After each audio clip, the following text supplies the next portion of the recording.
ये चैनल केवल मनोरंजन के लिए है। हम किसी भी तरह के अंधश्रद्धा को बढ़ावा नहीं देते। ढेंकानाल के पास स्थित जतन नगर गांव में एक पुरानी हवेली थी जिसे लोग शापित हवेली कहते थे। वर्षों से इस हवेली के बारे में अजीब कहानियां सुनने को मिलती थीं। कहते थे कि वहां रात में अजीब आवाजें आती हैं और जो भी उस हवेली में गया वह कभी वापस नहीं लौटा। गांव के लोग दिन में भी उस हवेली के पास जाने से डरते थे। रवि, जो एक युवा पत्रकार था, को इन कहानियों में दिलचस्पी थी। वह रहस्य और डरावनी घटनाओं को सुलझाने में विश्वास करता था। एक दिन उसने ठान लिया कि वह जतन नगर की उस हवेली का रहस्य जानने वहां जाएगा। गांव के बुजुर्गों ने उसे बहुत समझाया, लेकिन रवि नहीं माना। शाम होते ही रवि अपने कैमरे और टॉर्च के साथ हवेली की ओर चल पड़ा।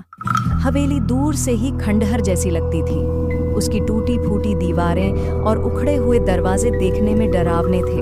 जैसे ही रवि ने हवेली में प्रवेश किया, उसे एक अजीब सी ठंडक महसूस हुई।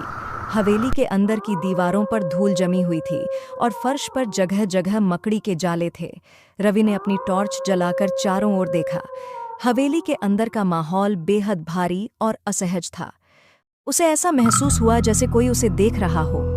अचानक एक कमरे के कोने से धीमी धीमी सरसराहट की आवाज आई। रवि धीरे धीरे उस दिशा में बढ़ा। जब उसने वहां जाकर देखा तो उसे कुछ नहीं दिखा, लेकिन कमरे के एक कोने में अजीब सा अंधेरा घिरा हुआ था, जैसे कोई छाया वहां मंडरा रही हो। रवि ने उस छाया को ध्यान से देखा। तभी अचानक दरवाजा जोर से बंद हो गया और हवेली में अजीब सी आवाजें गूंजने लगीं। उसे लगा कि जैसे कोई उसे बुला रहा हो। आवाजें धीरे धीरे तेज होती गईं और हवा में एक विचित्र सिसकी सी गूंजने लगी। रवि का दिल जोर जोर से धड़कने लगा। वह समझ नहीं पा रहा था कि ये सब क्या हो रहा है।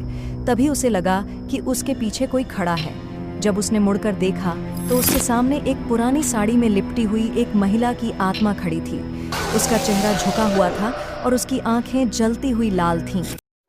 रवि के रोंगटे खड़े हो गए।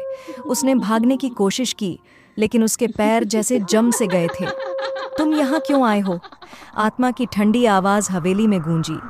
यह हवेली हमारा घर है और जो भी इसे भंग करने आता है वह कभी लौटकर नहीं जाता। रवि ने जैसे तैसे खुद को संभालने की कोशिश की और दौड़कर दरवाजे की ओर बढ़ा, लेकिन दरवाजा अंदर से बंद था। उसकी हर कोशिश नाकाम रही। आत्मा धीरे धीरे उसकी ओर बढ़ने लगी और जैसे ही उसने रवि की ओर हाथ बढ़ाया, पूरा कमरा ठंड से जम गया। अगली सुबह गांव वालों ने देखा कि रवि का कैमरा हवेली के बाहर पड़ा था, लेकिन रवि का कोई पता नहीं था। गांव वालों ने उसे बहुत ढूंढा, लेकिन वह जैसे हवा में गायब हो गया था। कहते हैं अब भी जतन नगर की हवेली में वह आत्मा अपने अगले शिकार की तलाश में है और जो भी वहां जाता है वह फिर कभी वापस नहीं आता।